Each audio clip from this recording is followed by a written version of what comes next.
Hello friends, എല്ലാവർക്കും good morning. അപ്പം ചെമ്പനീർ പൂവിൻ്റെ ഇന്നത്തെ ഒരു സൂപ്പർ ഹിറ്റ് വിശേഷത്തിലേക്ക് എല്ലാവർക്കും സ്വാഗതം. അങ്ങനെ നമ്മുടെ വർഷയും ശ്രീകാന്തും കൂടി സംസാരിക്കുകയാണ്. അപ്പോൾ വർഷ പറയാണ്, നിങ്ങളുടെ അമ്മ എന്തൊരു അമ്മയാണ്, എല്ലാ കാര്യങ്ങളും പോയി ഇങ്ങനെ പറഞ്ഞ് ഇങ്ങനെ ഓരോ പ്രശ്നങ്ങൾ ഉണ്ടാക്കിക്കൊണ്ടിരിക്കുകയാണോ എന്നൊക്കെ ഇങ്ങനെ ചോദിക്കുകയാണ്. ദേ ഇപ്പം കണ്ടില്ലേ, എനിക്ക് രേവതി ചേച്ചിയായിട്ട് ഇങ്ങനെ ചുമ്മാ വഴക്കിടേണ്ടി വന്നു. അത് പിന്നെ അറിയാലോ, രേവതി ചേച്ചി അങ്ങനെ ഒരു കാര്യം കാണിച്ചില്ലായിരുന്നെങ്കിൽ അമ്മ കിടന്ന് ചുമ്മാ ബഹളം ഉണ്ടാക്കും.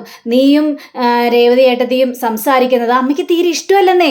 അതുകൊണ്ടാണ് അമ്മ ഇങ്ങനെ കുത്തിത്തിരിപ്പ് ഉണ്ടാക്കാനായിട്ട് നോക്കുന്നത്.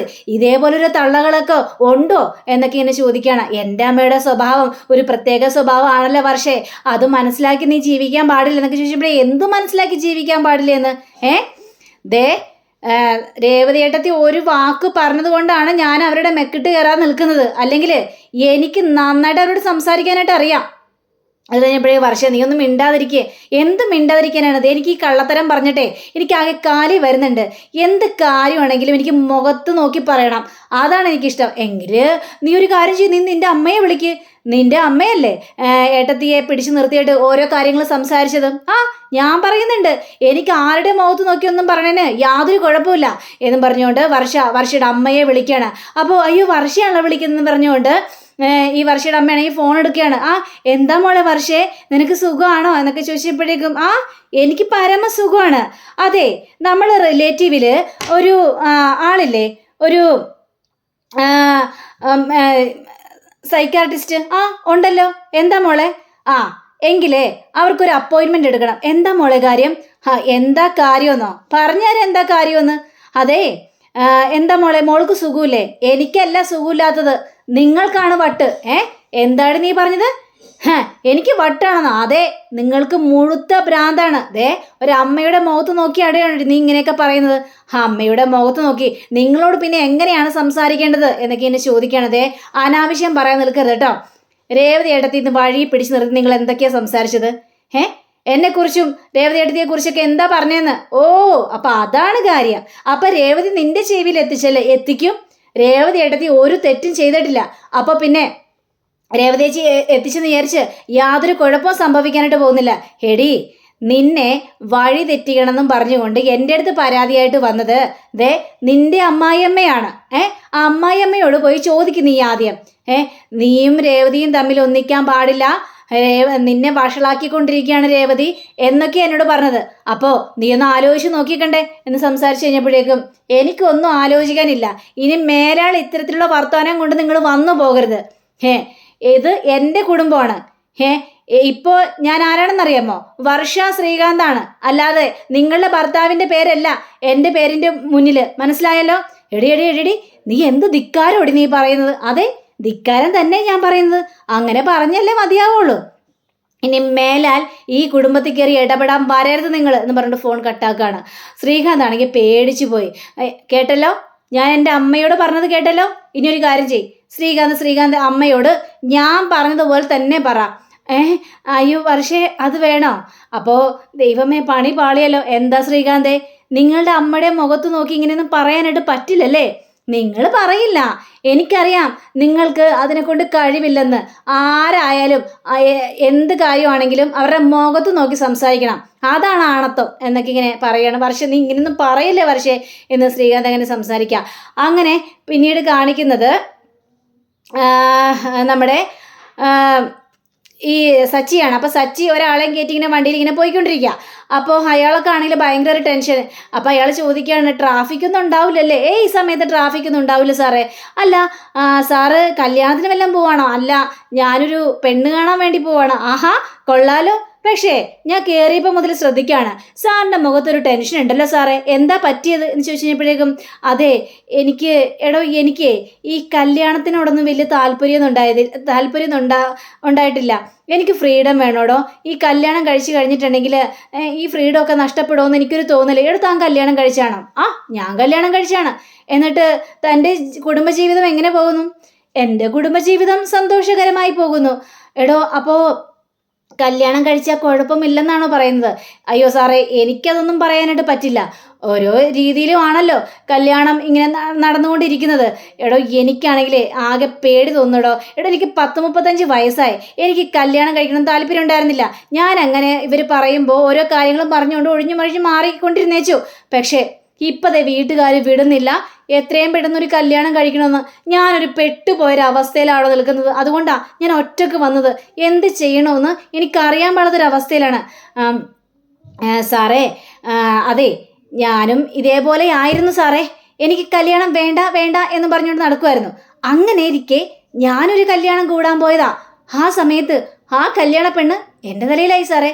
അവളെ എനിക്ക് താലി കെട്ടേണ്ടി വന്നു. അയ്യോ, അപ്പൊ തനിക്ക് ഇഷ്ടമില്ലാതെയാണോ ഈ കല്യാണം നടന്നത്? ആ, ഇഷ്ടമില്ലാതെയാണ് കല്യാണം നടന്നത്. പക്ഷേ എനിക്ക് ഇപ്പം ഇഷ്ടപ്പെട്ടു എന്ന് പറയാം. ആണോ? അപ്പോൾ ഇതിനൊരു കുഴപ്പമില്ലെന്നാണോ? കല്യാണം കഴിച്ച് കുഴപ്പമില്ലെന്നാണോ പറയുന്നത്? തൻ്റെ ഭാര്യ എങ്ങനെയാണെന്ന് ചോദിച്ചപ്പോഴേക്കും എൻ്റെ ഭാര്യ പാവമാണ്. എൻ്റെ ഭാര്യ നല്ല രീതിയിൽ കുടുംബം മുന്നോട്ട് കൊണ്ടുപോകുന്നുണ്ട്. പക്ഷേ ചില സമയത്ത് അവൾക്ക് ദേഷ്യം വരും. അവളുണ്ടാക്കിയ പായസം കഴിച്ചില്ലെങ്കിലോ അല്ലെങ്കിൽ ഹൽവ കഴിച്ചില്ലെങ്കിലോ ഒക്കെ അവൾ വന്ന് ദേഷ്യപ്പെടും. അപ്പം അവൾ ശരിക്കും ഒരു പിശാശായിട്ട് മാറും. നമ്മൾ എടുത്തിട്ട് അങ്ങോട്ട് കൊടയും. അന്നേരം പേടിച്ചുറക്കണം. ചില സമയത്ത് പല സ്വഭാവങ്ങളാണ്. ചിലപ്പോൾ നല്ല രീതിയിൽ നല്ല സൗമ്യമായിട്ട് പെരുമാറും, ചിലപ്പോൾ ഒരു യക്ഷിയെ പോലെ പെരുമാറും. അങ്ങനെയാണ് പോയിക്കൊണ്ടിരിക്കുന്നത്. അങ്ങനെ ഇങ്ങനെ സംസാരിക്കുമ്പോഴാണ് വന്നു രേവതി സച്ചിയുടെ വണ്ടിയുടെ മുന്നിൽ വന്ന് ഇങ്ങനെ ഇടിക്കാൻ പോകുന്ന രീതിയിൽ നിൽക്കാം. അപ്പോൾ നമ്മുടെ രേവതി ആണെങ്കിൽ എന്താടോ തനിക്ക് കണ്ണ് കണ്ടുടേടോ, താൻ എവിടെ നോക്കിയാടോ വണ്ടി ഓടിക്കുന്നത് എന്ന് രേവതി അറിഞ്ഞിട്ടും അറിയാത്ത രീതിയിൽ ഇങ്ങനെ സംസാരിക്കുകയാണ്. അപ്പോൾ നമ്മുടെ സച്ചി ഇങ്ങനെ നോക്കുകയാണ് രേവതിയെ.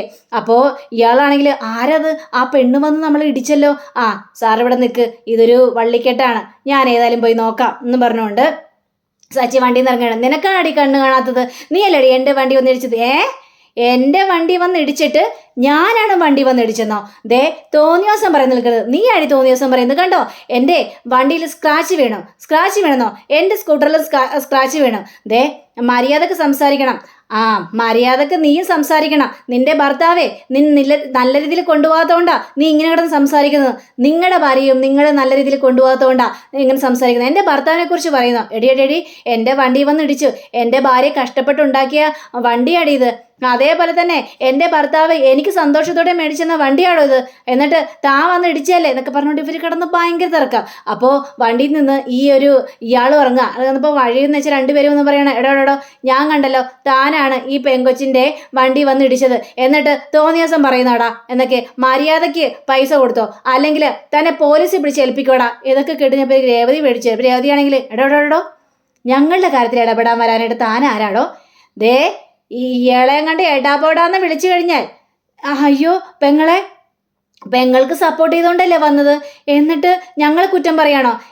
എനിക്ക് സപ്പോർട്ട് ചെയ്യാനായിട്ട് ഞാൻ നിങ്ങളോട് പറഞ്ഞോടോ, കൂടുതൽ സംസാരിക്കാൻ നിൽക്കരുത് എന്നൊക്കെ പറഞ്ഞപ്പോഴേക്ക് ദൈവം ഇതെന്തൊരു കളി. അപ്പം സച്ചിയാണെങ്കിൽ അയ്യോ ചേട്ടന്മാരെ വിട്ടേര് ചേട്ടന്മാരെ, ഇതെൻ്റെ ഭാര്യയാണ്, ഞങ്ങൾ അറിഞ്ഞുകൊണ്ട് തന്നെയാണ് ചേട്ടന്മാരെ ഇങ്ങനെ ഒരു നാടകം കളിച്ചത്.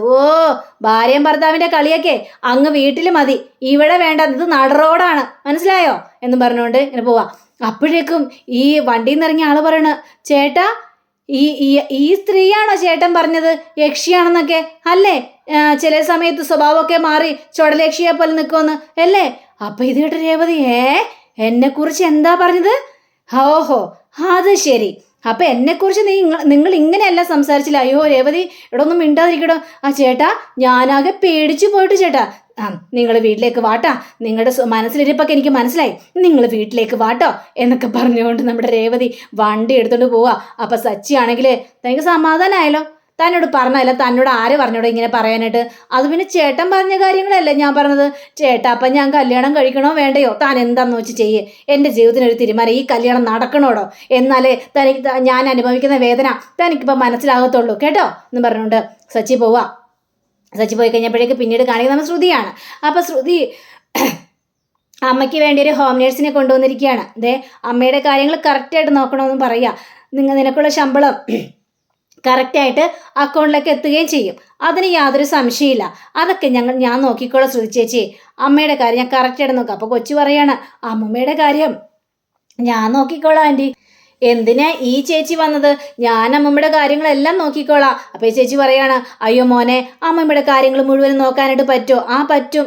അപ്പം മോന് സ്കൂളിൽ പോകണ്ടേ? അപ്പോൾ കൊച്ചൊന്നും മിണ്ടുന്നില്ല. അതുകൊണ്ട് നമുക്ക് രണ്ടുപേർക്കും കൂടി അമ്മമ്മയുടെ കാര്യം നോക്കിയാലോ? ആ അത് മതി എന്ന് പറയാണ്. ഓ സമാധാനമായി.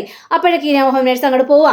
അപ്പോൾ ശ്രുതിയാണെങ്കിൽ ശ്രുതിയോട് നമ്മുടെ അമ്മ പറയാണ്, മോളെ എന്തിനാണ് ഈ ഹോം നേഴ്സിൻ്റെയൊക്കെ ഇതൊക്കെ? അതിൻ്റെയൊക്കെ ആവശ്യം ഉണ്ടായിരുന്നോ? അതൊക്കെ ദേ കൂടുതൽ ചിലവല്ലേ? ഇതിൻ്റെ കാര്യം ഉണ്ടായിരുന്നോ മോളെ? അമ്മേ അതൊന്നും കുഴപ്പമില്ല അമ്മേ. അപ്പോൾ ആൻറ്റിയുടെ വീട്ടിലേക്ക് അപ്പം ഞങ്ങളെ കൊണ്ടുപോകില്ലല്ലേ? മോനെ ഞാനൊരു വാടക വീട് എടുക്കട്ടെ, അതിനുശേഷം എല്ലാം ശരിയാവും മോനെ, ഞാൻ കൊണ്ടുപോകാട്ടോ എന്നൊക്കെ കൊച്ചിനെ പറഞ്ഞ് ആശ്വസിപ്പിക്കുകയാണ് ശ്രുതി ചെയ്തത്. അപ്പോഴാണ് ശ്രുതിക്ക് പെട്ടെന്ന് ശ്രുതിയുടെ കോള് വരുന്നത്. അപ്പം അങ്ങോട്ട് മാറി നിന്നിട്ട് ശ്രുതിയുടെ കോൾ എടുക്കുകയാണ്. എന്താ ശ്രുതി നീ ഇത് എവിടെയാണ് ശ്രുതി?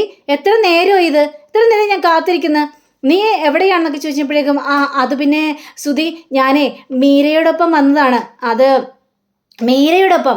അതെ മീരയോടൊപ്പം. അവൾക്ക് വേണ്ടി ഒരു ജോലിയുടെ ആവശ്യത്തിന് വേണ്ടിയാണ്. പറഞ്ഞപ്പോൾ വേണ്ട എന്ന് എനിക്ക് പറയാനായിട്ട് തോന്നിയില്ല. അപ്പോൾ ശ്രുതി ഇങ്ങനെ ഫോൺ ചെയ്ത് തിരിഞ്ഞു നോക്കിക്കഴിഞ്ഞപ്പോഴേക്കും ദേ മീര ഷോറൂമിൽ വന്നിരിക്കുന്നു. ഇത് കണ്ടപ്പോൾ ശ്രുതിക്ക് മനസ്സിലായി ശ്രുതി പറഞ്ഞത് മുഴുവനും പച്ചക്കള്ളമാണെന്ന്. അപ്പോൾ ഈ ശ്രുതി പറഞ്ഞുകൊണ്ടിരിക്കുക, അതുകൊണ്ട് മീരയും ഞാനും കൂടെ ഒരുമിച്ചേ വരുള്ളൂ, കുറച്ച് ദൂരെയാണ് ഞാൻ, എല്ലാം കഴിഞ്ഞിട്ട് വരാം കേട്ടോ. ശ്രുതി ഇപ്പം മീര അടുത്തുണ്ടോ? മീര അടുത്തുണ്ട്, ഞാൻ പിന്നെ വിളിക്കാം എന്നും പറഞ്ഞുകൊണ്ട് ഫോൺ കട്ടാക്കുകയാണ്. പക്ഷേ ശ്രുതി അവിടെ കണ്ടു കഴിഞ്ഞിരിക്കുന്നു മീരയെ. അങ്ങനെ നമ്മുടെ ശ്രുതിക്കടയിലാകെ പേടി തോന്നി. അപ്പോൾ ശ്രുതി ശരി ഞാൻ പെട്ടെന്ന് തന്നെ മീരയെ വിളിച്ച് കാര്യങ്ങളെല്ലാം പറയണം എന്നും പറഞ്ഞുകൊണ്ട് ശ്രുതി നേരെ മീരയെ വിളിക്കാം. മീരയാണെങ്കിൽ ഫോൺ എടുക്കുകയാണ്. എന്താ ശ്രുതി? അതെ ഞാനേ നാട്ടിൽ വന്നേക്കാടി, ഞാനിപ്പോൾ അവിടെ ഇല്ല, അമ്മയ്ക്ക് തീരെ സുഖമില്ല എന്ന് പറഞ്ഞേ, അതുകൊണ്ടാണ് ഞാൻ വന്നിരിക്കുന്നത്. ശ്രുതി എന്നെ വിളിച്ചായിരുന്നു. അപ്പോഴേ ഞാൻ നിൻ്റെ ഒപ്പം വന്നിരിക്കുന്നതെന്നാണ് പറഞ്ഞിരിക്കുന്നത്. എൻ്റെ ഒപ്പോ? അതെ, ചിലപ്പോൾ നിന്നെ ശ്രുതി വിളിക്കാൻ ചാൻസ് ഉണ്ട്. അപ്പം നീ അങ്ങനെ പറഞ്ഞാൽ മതിയേ, നിൻ്റെ ഒപ്പമാണ് ഞാനുള്ളതെന്ന് പറഞ്ഞാൽ മതി. അപ്പോൾ എടി നീ അങ്ങനെ പറഞ്ഞു എന്ന് പറഞ്ഞുകൊണ്ട് മീര തിരിഞ്ഞു നോക്കി കഴിഞ്ഞപ്പോഴേക്കും ഈ ശ്രുതി മീരയുടെ പിന്നാലെ തന്നെ വന്ന് നിൽക്കുകയാണ്. എടീ ദേ ഞാനിപ്പോൾ ഷോറൂമിലാണ്, ശ്രുതി എൻ്റെ പിന്നാലെ തന്നെയുണ്ട്, ഞാൻ ഫോൺ ചെയ്യുന്നത് ശ്രദ്ധിച്ചുകൊണ്ടിരിക്കുകയാണ്. എൻ്റെ ദൈവമേ, പിടിക്കപ്പെട്ടോ? എടി നീ എന്തിനാണിപ്പോൾ ആ ഷോറൂമിലേക്ക് ചെന്നത്? അതിൻ്റെ വല്ല കാര്യം ഉണ്ടായിരുന്നോ എന്ന് ചോദിക്കുമ്പോൾ എടി ഞാൻ നിന്നെ കാണാൻ വേണ്ടി വന്നതാണ്. ദൈവമേ എന്തെങ്കിലും പറ. എടി ഒരു ഐഡിയ പറഞ്ഞതാ, എന്നെപ്പോൾ ചെയ്യണം? ദൈവമേ ഇപ്പം ശ്രുതിക്ക് മനസ്സിലായി കാണും ഞാൻ കള്ളത്തരം പറഞ്ഞാണെന്ന്. ഉറപ്പായിട്ടും പിടിക്കപ്പെട്ടു, അത് ഉറപ്പുള്ള കാര്യം തന്നെയാണ്. ഇനി എന്ത് ചെയ്യണമെന്ന് എനിക്കറിയാൻ പാടില്ല. എടി എന്തെങ്കിലും ചെയ്. ശ്രുതിയാണെങ്കിൽ ഇങ്ങനെ നോക്കി നിൽക്കുക. അപ്പോൾ പെട്ടെന്ന് ഫോൺ കട്ട് ചെയ്ത് മീര അങ്ങോട്ട് പോകാനായിട്ട് ശ്രമിക്കുകയാണ്. മീരേ അവിടെ നിന്നേ എന്ന് പറഞ്ഞുകൊണ്ട് ശ്രുതി വിളിക്കുകയാണ്. എന്താ?